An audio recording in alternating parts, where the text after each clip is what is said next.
안녕하세요 여러분. 오늘의 흥미로운 영상 내용은 트럼프 굽히지 않고 전에 본 적이 없는 규모의 변화를 시행하고 있다. 그리고 트럼프 중국에 압박가하고 다른 나라와의 거래 문 열어에 관한 것입니다. 우선 좋아요 버튼을 누르고 채널 구독 및 알림 설정도 잊지 마세요. 여러분의 관심과 지지가 저희에게 큰 힘이 됩니다.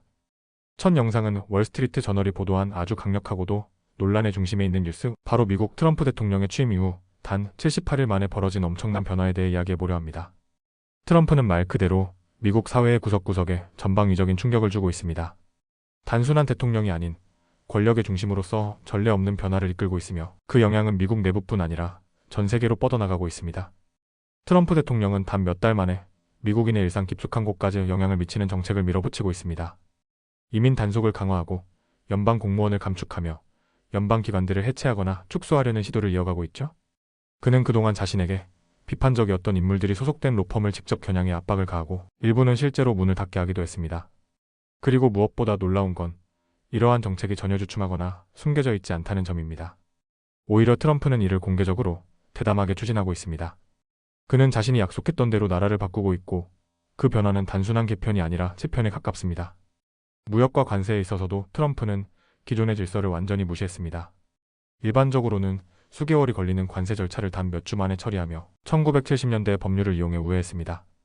그 결과 미국은 이제 대부분의 수입품에 대해 높은 관세를 매기고 있고 외국 정부들은 이런 조치에 대응할지 협상에 나설지 아니면 복수에 나설지 고민 중입니다. 미국 시장에서는 이런 강경 정책이 투자자들의 공포를 불러일으키며 최근 단 일주일 만에 약 6,600조 원에 달하는 시장 가치가 증발하는 사태도 벌어졌습니다. 트럼프는 이런 움직임을 자랑스럽게 여기고 있으며 우리가 운전석에 앉아있다는 표현까지 사용하며 자신감을 드러냈습니다. 트럼프의 정책은 단지 경제와 무역에만 영향을 준 것이 아닙니다. 아이비리그 대학들 그리고 주요 로펌들도 그의 영향권 안으로 들어왔습니다. 특히 다문화주의, 다양성 정책 등을 지지했던 대학들은 트럼프 행정부로부터 거센 압박을 받고 있고 수백억 원의 자금 지원이 끊길 위기에 처하면서 기존 정책을 수정하거나 철회하는 움직임도 나타나고 있습니다. 일부 대형 로펌은 트럼프의 보복을 우려해 수백만 달러 규모의 무료 법률 서비스를 제공하기로 합의하는 사례도 나왔습니다. 이런 일련의 변화는 미국 사회를 극명하게 양분시키고 있습니다. 수만 명이 워싱턴 DC에 모여 트럼프의 정책에 항의했고 170건 이상의 소송이 행정부를 상대로 제기되었습니다. 공화당 내부에서도 일부 의원들이 트럼프의 권한 남용을 지적하며 견제에 나서는 모습을 보이기 시작했습니다. 하지만 반대로 많은 보수 유권자들은 트럼프가 연방 정부를 축소하고 진보적 정책을 제거하려는 움직임을 환영하고 있습니다. 2024년 대선에서 트럼프를 지지한 유권자 중 약 40%는 미국의 기존 질서가 완전히 뒤바뀌어야 한다고 생각한 것으로 나타났습니다. 펜실베이니아에 사는 77세의 존 윌콕스는 트럼프의 관세 정책의 불안을 느껴 주식시장에서 모든 돈을 빼고 국방부 관련 직업을 잃을지도 모른다는 걱정에 저축을 늘렸습니다. 결국 그는 해고됐고 자신의 취미인 수채화, 재료마저 수입품이란 사실에 주의를 기울이며 소비를 줄이고 있습니다. 반면 캘리포니아에 사는 67세의 반은퇴 교사 에밀리 히브너는 트럼프를 지지합니다. 제조업의 부활과 중산층 일자리 회복을 믿고 있으며 관세가 가격을 올려도 그것이 장기적으로는 미국 경제를 살릴 수 있다고 믿습니다. 트럼프의 정책은 단지 미국 안에서만 영향을 미치는 것이 아닙니다. 유럽 국가들은 미국과의 무역 계획을 재검토하고 있고 일본과 한국은 중국과 별도 협상을 논의 중입니다. 나아가 NATO, 우크라이나 전쟁, 이스라엘, 하마스 문제까지 세계 각국은 미국의 변화에 직접적인 대응을 해야 하는 상황에 처했습니다. 그리고 이런 흐름은 단순한 변화가 아니라 세계 질서 전체를 재편하려는 시도로 볼 수도 있습니다. 스티브 배너는 트럼프가 조지 워싱턴이나 에이브러햄 링컨처럼 역사에 남을 인물이라고 말할 정도입니다. 트럼프 대통령의 재임 78일은 단순한 초반 시동이 아니었습니다.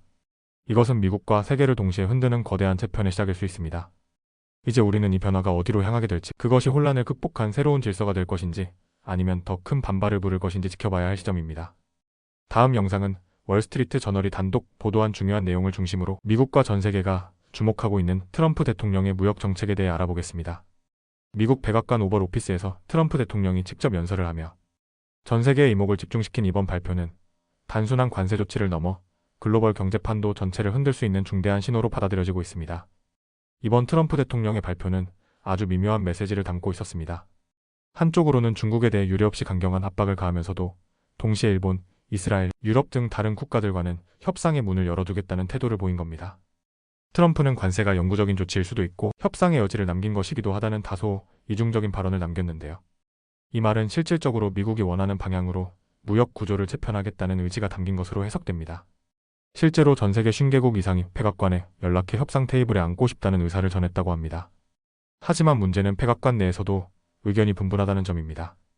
트럼프의 경제자문위원인 피터 나바로는 관세는 협상의 수단이 아니라고 단언했고, 또 다른 재무부 인사는 일본과의 협상을 언급하며 다소 부드러운 메시지를 전했습니다. 백악관 경제자문위원장 스티븐 미라는 이견이 있는 것이 오히려 건강한 집단 사고를 막는 방법이라고 설명했지만, 외교 관계자들과 기업들은 이 혼선 속에서 매우 혼란스러워하고 있습니다. 중국에 대해서는 트럼프 대통령이 매우 단호한 입장을 유지하고 있습니다. 현재 중국은 미국산 제품에 보복 관세를 부과한 상태인데요. 이에 대해 트럼프는 34% 수준의 관세를 50%까지 확대할 수 있다고 경고했습니다. 또한 베이징이 미국과의 무역회담을 요청했음에도 불구하고 트럼프는 중국과의 모든 회담을 중단하겠다는 말까지 꺼내며 협상 자체를 거부하고 있습니다.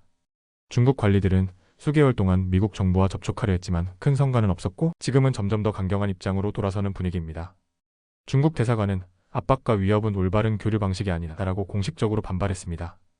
흥미로운 점은 트럼프가 일본이나 이스라엘과는 보다 유연한 태도를 보이고 있다는 겁니다. 이스라엘 총리 네타냐후와의 회담에서는 미국과 이스라엘 간 무역 적자를 없애겠다는 약속까지 나왔고, 트럼프는 이를 지지하며 이런 거래가 바로 우리가 바라는 것이라고 강조했습니다. 특히 그는 외국들이 우리가 요구하지도 않았던 것들을 스스로 제공하고 있다며 자신만이 이 같은 거래를 끌어낼 수 있다고 자부심을 드러냈습니다.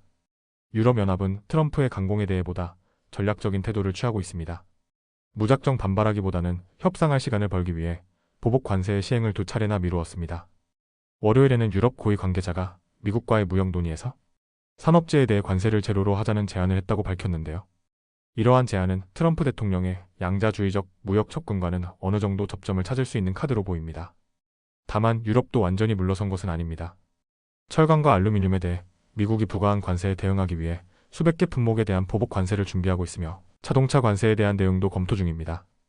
백악관 바깥에서는 보호무역주의자들이 트럼프가 물러서지 않도록 계속 압박하고 있습니다. 번영하는 미국을 위한 연합이라는 단체가 대표적인데요. 이 단체는 미국 산업 보호를 위해 상호 관세 전략을 트럼프에게 조언해온 것으로 알려져 있습니다. 이 단체의 부사장인 닉 이아코벨라는 베트남과 같은 나라와 제로 관세 협정을 맺는 건 결국 중국을 위한 통로만 열어주는 결과라며 자유무역이 결국 미국 제조업을 무너뜨릴 것이라고 비판했습니다. 결국 이번 트럼프 대통령의 무역 전략은 전 세계를 혼란스럽게 만들고 있지만 그 안에는 분명한 전략적 노림수도 숨어 있습니다.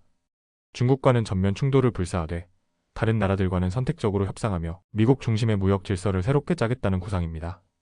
하지만 그 과정에서 미국 기업들은 불확실성에 휘청이고 외국 정부들은 어떻게 대응해야 할지 갈피를 잡지 못한 채 혼란에 빠져 있습니다. 과연 트럼프의 이 전략은 세계 무역 체제에 근본적인 변화를 가져올 수 있을까요?